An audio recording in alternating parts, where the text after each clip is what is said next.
Again, my name is David Jensen with Allen Roach Marine. We're a full-service marketing agency out of Boston, Massachusetts.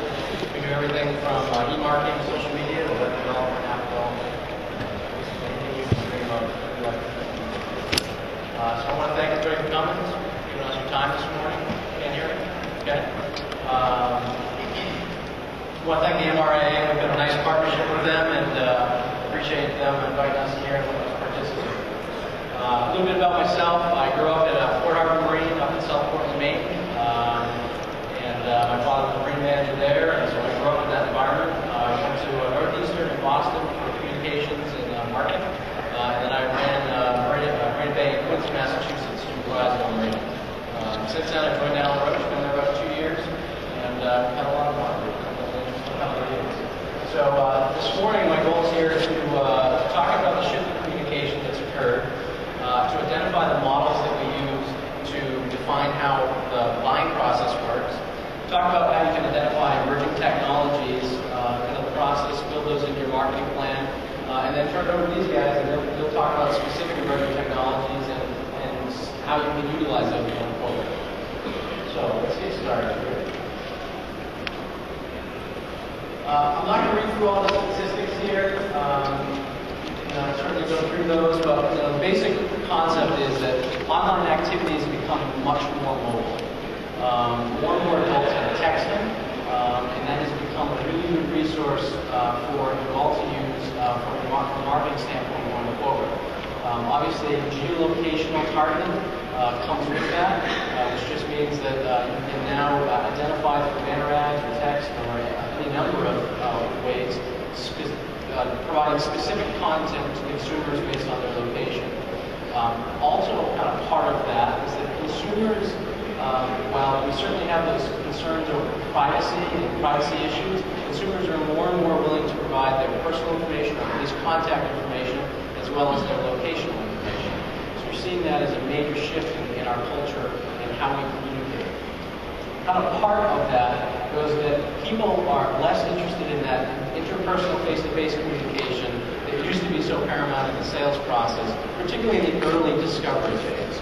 And so in the old days where the consumer had to go to your showroom to get information, they were very concerned about making that interpersonal connection early on. Now consumers want to go out there and mine for information and gather that data behind a laptop at night after 9 o'clock.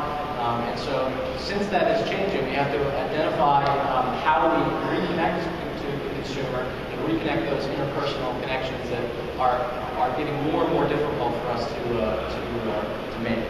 The last thing I want to talk about on these last two things is that video. Video is probably one of the fastest growing online marketing segments.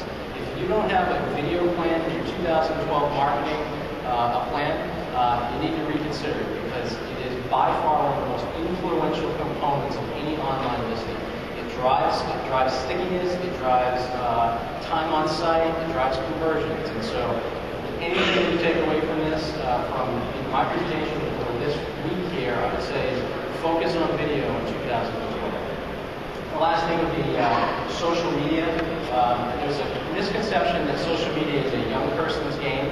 The reality is that Facebook statistics and demographics alone show that 51% of the registered population is over the age of 35.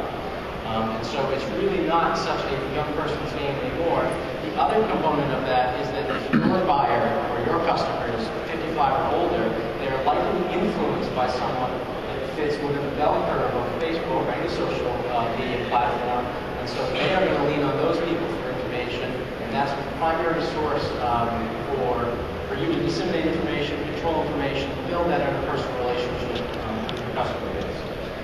So obviously, since we have this transition, the traditional models don't necessarily apply anymore. And so we'll go into what's considered the new model of the buying process. Before we do that, I want to just touch on the traditional model.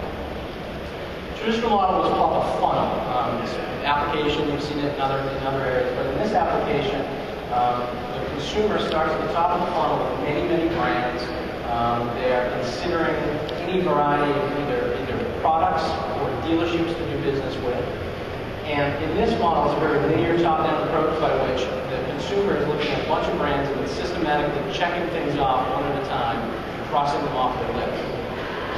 The other component, kind of the definition of this funnel concept, is that the information that the consumers get was traditionally created and controlled by the dealership and the manufacturer.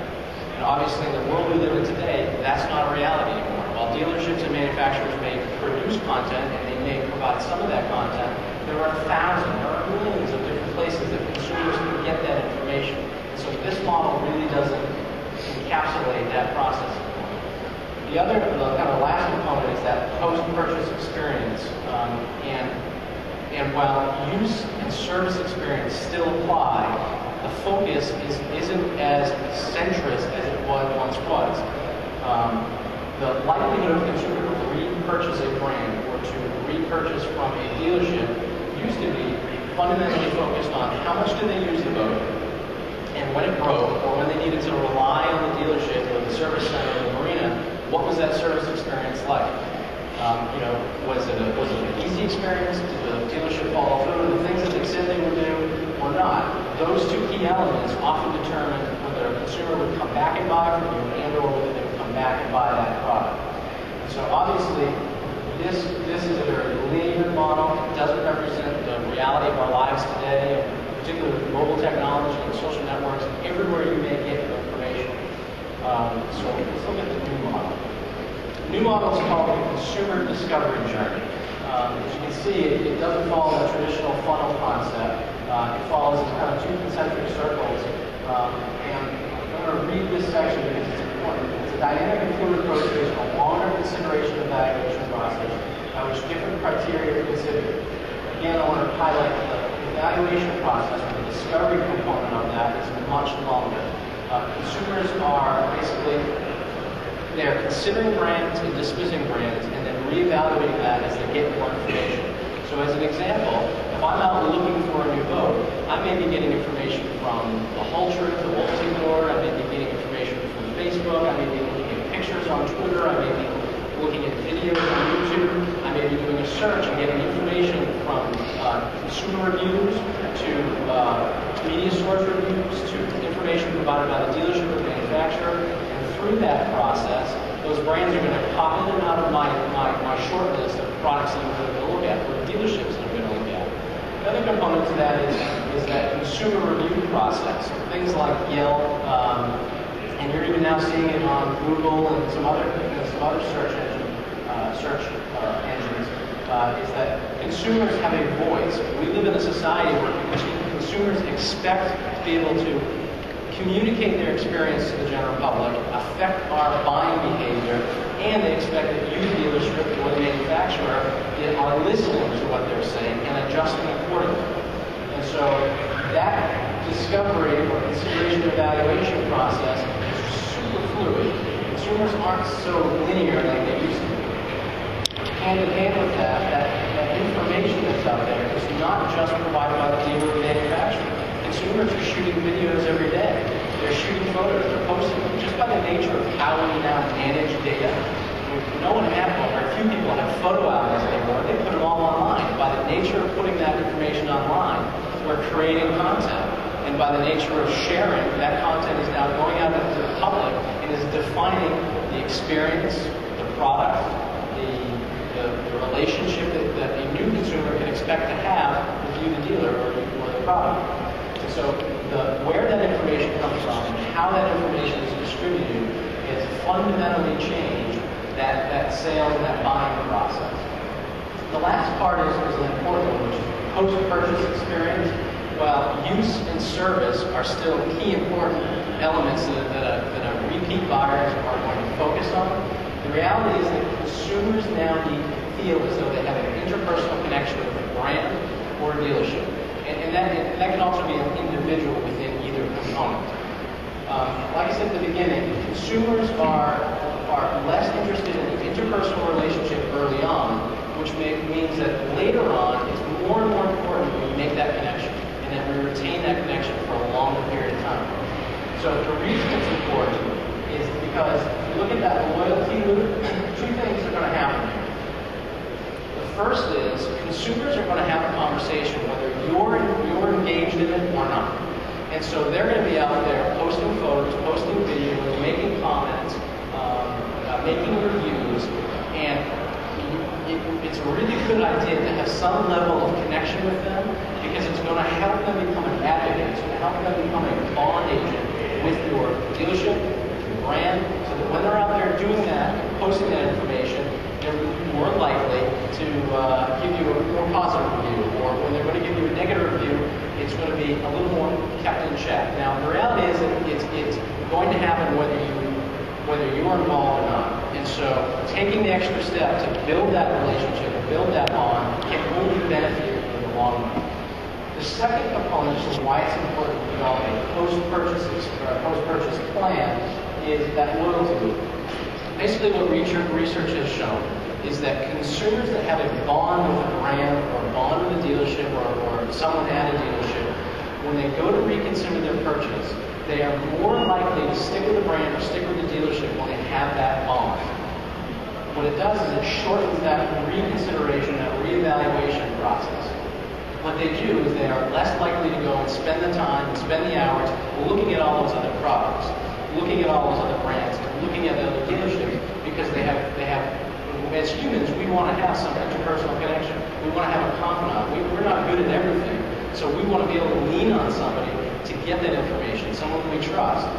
Through that process, you're providing that to that consumer, and they're more likely to come back to you in the long run. All right, so again, that's called the consumer discovery journey. And we have to figure out how we take that information, build it into our marketing plan. Now, the way you build a marketing plan really doesn't change all that much. The catch here is, though, you have to identify, when you come back here, how you're going to plan for that discovery process, how you're going to interject content, how you're going to become part of the conversation so that you can potentially influence the buy. The second part of that is the post-buy process. If you don't have a plan to figure out how you engage that consumer long term, you're missing the boat. Because as we all know, that consumer can be a strong advocate, they can lead to new customers, and they can likely lead to a repeat sale. So the traditional rules really apply, and I like to group them into 2 or 3 subcategories, like the interview process. The interview process doesn't have to be that traditional focus group, large format, that kind of was the old model. Interviews can come in many ways. They come from focus groups. You can do one-on-ones with a trusted confidant or a trusted customer. You can do surveys, online and offline. The biggest component that I think everyone needs to lean on is utilizing your CRM tool. Your CRM tool can be a huge asset if you build the interview process or the surveying process into the sales cycle, so that every time that you touch a consumer, maybe not every time, but on a regular basis when you touch a consumer, it's important that you're mining information from them throughout the process. You're asking them, how did they hear about it? How did you hear about the dealership? How did you hear about our products? Where were you when you found out about this information? Did we provide the information that you were looking for during this stage of the game? The other component of the interview process is that I think is daunting to a lot of people, is that they feel as though that data, they never know quite what to do with that data. And if you break it up into an ongoing process, utilizing your CRM tool, that data kind of comes trickling in, and it's a heck of a lot easier to manage that information kind of on an ongoing basis than you do a one big massive report at the end of the year when you're trying to shrink wrap books or whatever else it is, and you're planning for 2012. If you make it an ongoing process and you're adjusting all the way along, that information becomes much more manageable. The second portion that's important is that data gathering. This industry as a whole does not have a huge amount of data when it comes to where sources are found, where information is provided. But in the near future, that voting industry report, I'm sure is going to start to look at that type of information. There's a massive amount of analytical data. Most of you probably have some version of Google Analytics or some sort of site analytics. There's no reason that information isn't going to start to be surveyed through voting industry and those others to pull that information in and kind of centralize it so that we can all get a feel for where are the good data points, where are consumers getting the information, and what do we do going forward and build that into our marketing plan so that we're interjecting content into that process. Again, on the same line, look at your own site analytics. A couple of years ago, if you were looking at analytics, you would start to see little blips of these things called iPads. People were looking at your site with an iPad. Well, if you had seen that and knew kind of what was going on, you could have adjusted accordingly and built a mobile version of your website, or built a mobile app so that you could feed that information accordingly through that new channel. Then you kind of follow the normal marketing process. You're going to build out your plan, build your budget. But it's important now that you have an understanding of, after you've looked at your data, where those touch points are going to be. Most of the time, you're going to be identifying areas where you can do some content marketing, where you can be providing information or participating in the conversation on an interpersonal level. And that has to be built into your marketing plan. The marketing plan is no longer what publications are we going to add at, what publications are we going to post an ad at, what bulletin boards are we going to buy banner ads on. It's now about where are we going to start having a conversation throughout the sales process, throughout that buying process. And then the other catch is that you can't just make the marketing plan, make the budget, and set it on a shelf, and you know that you're going to buy this media here. It has to be a fluid, ongoing process. You have to adjust as things change. So it's important that as you go through that discovery period, where you're looking at your data, that you plan and you plug in what information you're going to do during the evaluation discovery process, and what information are you going to do, or what campaigns are you going to do during the post-purchase process. So the next thing is, what you're going to do is you're going to get all this information, and some of the interview folks are going to say, hey, look at your site now on an iPad. Others are going to say, oh, we're reading about product reviews and bulletin boards. And so what's going to happen is some of those technologies are going to trickle to the top, and some of those are going to be emerging technologies. At one point, Twitter and Facebook and the iPad were emerging technologies. And to a degree, Facebook still is in this industry. And so these are the root questions that I think will help you identify and move those from, geez, that's a novel concept, to, yeah, we should be utilizing it in our marketing plan. So has the technology shown up in analysis trends? If it has, move it over to the column and start. If it hasn't, move it over to the column and start. Because likely the next two questions will define whether or not you're going to commit time and resources to that emerging technology in the following year. So is the technology different or better than I'm currently doing? That's an important one. Because if the technology is doing the exact same thing, then you're just burning resources twice as fast. The iPad, as an example, does something fundamentally different. And how you get the information and the flexibility of that acquiring the information is primarily one of the ways that the iPad is different from a laptop or a desktop computer. You can be almost anywhere now, and it's really easy to pick one of those things up and just start gunning through information. So look for those things that's fundamentally different and see if it really does fill a void that's otherwise missing in your marketing. And then move that item to the next column of things that may or may not do the next year. One of the most important pieces is this educate, entertain, and then sell. There's a ton of information out there, and consumers have to sift through that every single time they go and they do a search. And if you were paying attention the last 2 weeks, Google just changed their algorithm so that it's looking for relevant content now. 38% of all searches are going to change really in the next couple of months, because Google is now ranking that information based on trending and how relevant and fresh it is. And so it's important that the information that you're putting out there educates and entertains, because that's what consumers are looking for first, and then sells. If the only thing you're doing is selling a product, I guarantee you that your ranking is going to drop, because that is not new and relevant, and it's not providing the consumer something that they value. The last piece is how do I manage this new channel, how do I manage this new data. That's an important one. All too often we see dealerships start a Facebook page and then never make posts to it. That can be almost as dangerous as not having one. Actually, it can be more dangerous, because if you're out there that says I don't care, or I don't get it, or the worst thing that could happen is that someone else could make a post and could sit out there for months without a response. That says I don't care enough to pay attention to this, and I'm not listening to you, the consumer. And so figuring out how you're going to manage that information is so critical. And who's going to do it? Just as a side note, Roger can talk about it as well, but hiring a 21-year-old kid out of college to do your Facebook is like the biggest mistake you could possibly make. Unless the kid is an ace, the reality is he doesn't really understand, or she doesn't really understand the whole sales process, and they probably don't have a relationship with your consumer base. So they're quite out of touch with what defines your company. So on that, one last thing. Here's some tips that I would look at. Any emerging technology should likely fall into all these categories. The discovery should be interactive, meaning that you should be leveraging all the different types of media that are out there. Consumers get bored if it's just texting, and they want to see videos, they want to be able to make comments, they want to make posts. Communication should be quick and easy. It's important that your response time is very quick, whether it be an automated message. Consumers want to know that you got the note and that you're going to follow up real quick. Integration of multiple recommendation types.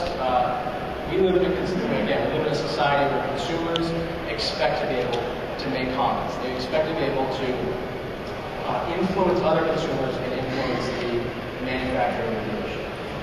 Make sure the message is cohesive and consistent, and stay on message. And then the last two pieces are important. If you're building an interface where the consumer has to log in, they better be able to customize it. We live in a world where everything is customizable. That goes for your online applications, it goes for your websites. Consumers want to be able to filter the information that they want. They want to be able to log off of the list when they don't want to get it anymore. And they want to be able to change the color of their background so that it suits their personality. And the last part I'll probably repeat is educate, entertain, and sell. If you're not doing it in that order, or entertaining and educating, then you're not doing it right. A couple of emerging technologies to consider. These guys will talk about it. If you have any questions, we'll do a Q&A at the end. So thank you for your time.